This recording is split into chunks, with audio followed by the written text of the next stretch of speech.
In this video, we will explore the meaning of the derivative of a function. In a previous video, we learned that the derivative is the slope of a curve at a point. For example, the derivative of this function at a value of -2 would be the slope of this tangent line. But in order to find the slope of the tangent line, we had to start by finding the slope of a secant line, so we could do y minus y over x minus x. The slope of the secant is an approximation of the slope of the tangent line, and by moving the second intersection point of the secant closer and closer to the target value, the slope of the secant line becomes a better and better approximation for the slope of the tangent line. And finally, as we take the limit as the distance approaches 0, then we get the actual slope of the tangent line. To help solidify these concepts in your mind, I want you to compare the expressions in column A with the expressions in column B and decide which one is bigger. You should be doing no calculations, you're just using the graph. So take a second. Which is bigger, f at -1 or f at 4? F at -1 means the value of the function at -1, which is right here. It's this y value. And f at 4 is the y value at 4. So obviously f at 4 is higher than f at -1. So f at 4 is greater than f at -1. Now think to yourself, which is greater, f prime at -1 or f prime at 4? Think about it for a second. F prime at -1 means the slope of the tangent line at -1, or we can just say the slope of the curve at -1. So visualize the slope of this tangent. F prime at 4 is the slope of the curve at 4.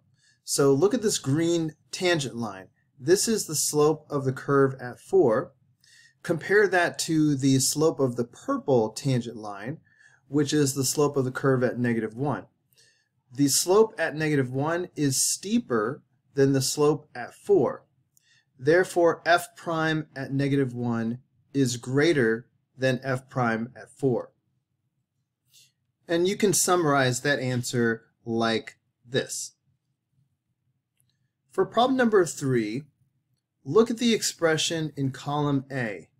Notice that this is in the form y minus y divided by x minus x.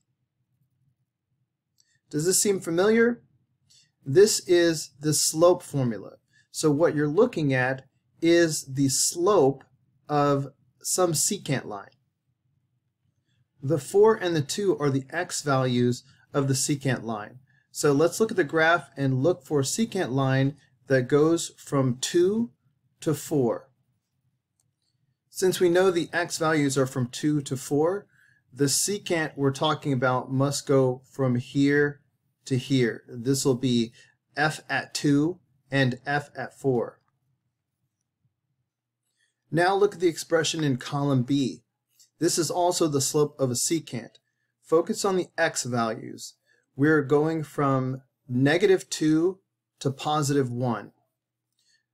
So here is -2 and here is +1.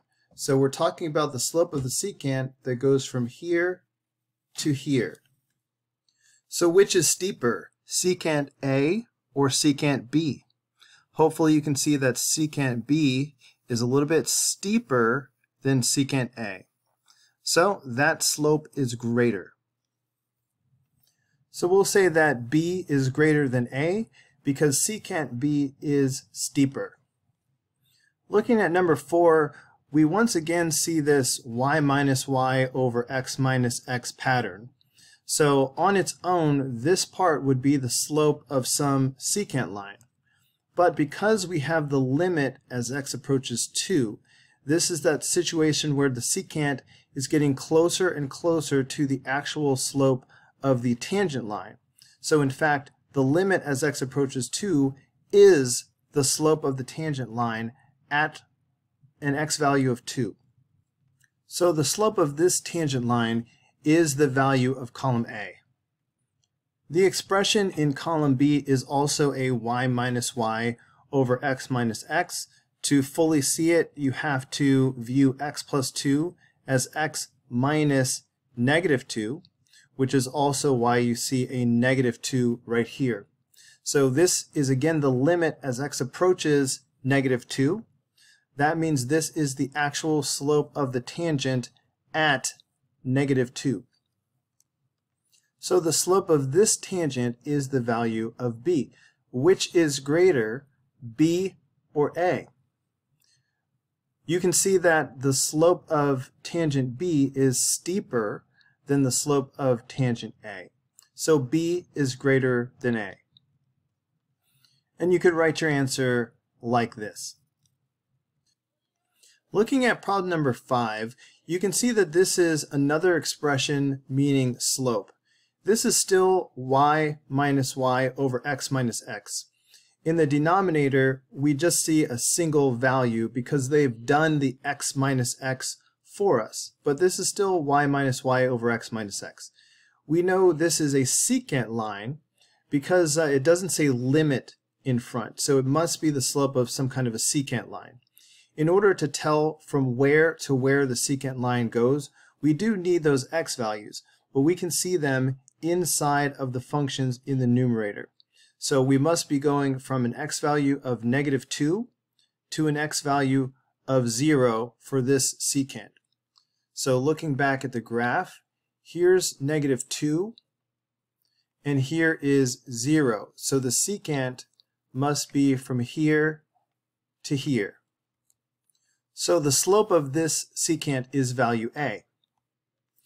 Similarly, for column B, we have the slope of the secant from negative 2 to positive 1.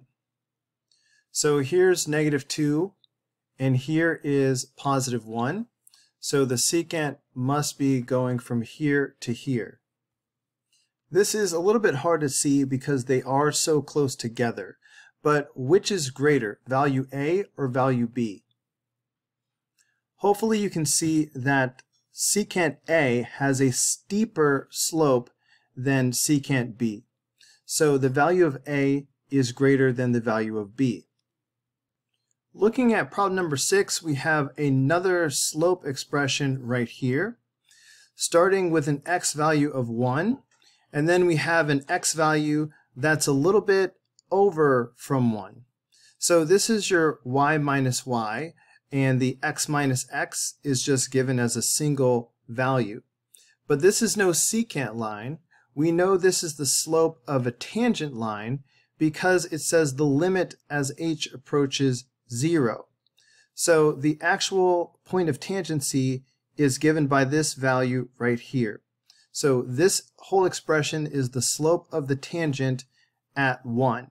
In other words, it is the derivative of the function at 1. Here is the tangent at 1. So the slope of this line is value a. Similarly, this limit will give us the slope of the tangent at 4. This red line is the tangent at 4. So the slope of this red line is the value of b. So which is greater, a or b? You can see that tangent A is steeper than tangent B. So the slope of A is greater than B. On number 7, notice that these are not limits. So these are secant slopes again. But from where to where? It's a little bit weird because they put 1 plus 2. But we know that this is just 3. So this is the slope of the secant that goes from 1 to 3. So let's look at the graph.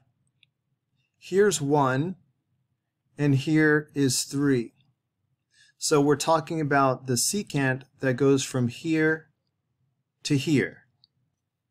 So this slope is value A. In column B we see another secant. This expression right here is really just -1. So we're talking about the slope of the secant from +1 to -1. So the slope of the purple secant is value b. So which is greater, value b or value a? It's a little bit tough to see because they are very close, but hopefully you can see that secant b is a little bit steeper than secant a. So the slope of b is greater than the slope of a. For number 8, by now we recognize an expression like this as the slope of a tangent line. The slope of the tangent line at an x value of 2. So the slope of this purple line is value a. Similarly, in column B, we see that this is a limit. This is again the slope of a tangent line. The tangent line at an x value of 2. So that's the exact same thing as we were doing in column A. We'll say that the value of b equals the value of a because both mean the slope of function f at x equals 2. For the rest of this worksheet, the directions have changed. Now we need to decide if the given value is positive, negative, 0, or undefined. Let's start with the value of g at -2. So if we go to an x value of -2 and then look around, so where is the value of the function? Is it down here or is it up here? Well, down below you see an open circle, so it's not that. So it is the closed circle, which we know is a value of 3. But because it is above the x-axis, even if we didn't know exactly what it was, we would definitely know it is positive. Number 10 says the limit as x approaches -2. So what y value are we approaching as we approach -2 from the left and as we approach -2 from the right? Well, we are approaching this open circle. So the value of the open circle is actually the limit, which we know to be -1. We're supposed to just only use words, not numbers. So we're just going to talk about the fact that this is below the x-axis, so we know that this limit is negative. But notice that this is the limit even though this is an open circle, even though there's a closed circle up here. So don't get fooled. The closed circle is the value of the function at -2. But the limit is the value that we are approaching, which is the open circle. For number 11, we can tell that this is the slope of a secant line because it doesn't have the limit in front. So this is the slope of the secant line that goes from 0 to 5. But this secant line is horizontal, so it has a slope of 0. On number 12, we see the limit in the front. So this is going to be the slope of a tangent line, the tangent at 5. At an x value of 5, we notice that the function is linear. So the slope of the tangent line is actually the slope of this portion of the function itself. But all we care about is that this is a positive slope. So this value is positive. Number 13, notice the limit in the front. This is another tangent line slope, the slope of the tangent at 0. At an x value of 0, the function has a value at the top of its curve, which makes the tangent line horizontal. So the slope is 0. For number 14, g at 2 just means the value of the function at 2. So here is an x value of 2. The value of the function is here below the x-axis, so this is negative. Compare number 14 with number 15. This is g prime at 2. So this is the slope of the curve at 2, or the slope of the tangent at an x value of 2. However, because we have a sharp corner at an x value of 2, there's no way to determine the slope. This is called a cusp. At the cusp, the slope instantaneously goes from the purple slope to the green slope with nothing in between. so the slope at 2 is undefined. For number 16, we see the limit as h approaches 0, and we recognize this as a way of saying the slope of the function at an x value of 1. Here's an x value of 1, here's the point of tangency at 1, and here is the tangent line. The slope is going downhill. This is a negative slope. For number 17, we once again see this is a limit. This is a derivative. This is the slope of the function at 4.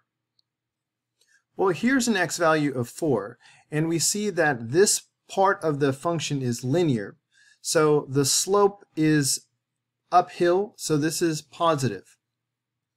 So just to be clear, this was a derivative. We could have written this as g prime at 4, and that would mean exactly the same thing. And this was positive because the slope of g at x equals 4 was positive. It was uphill.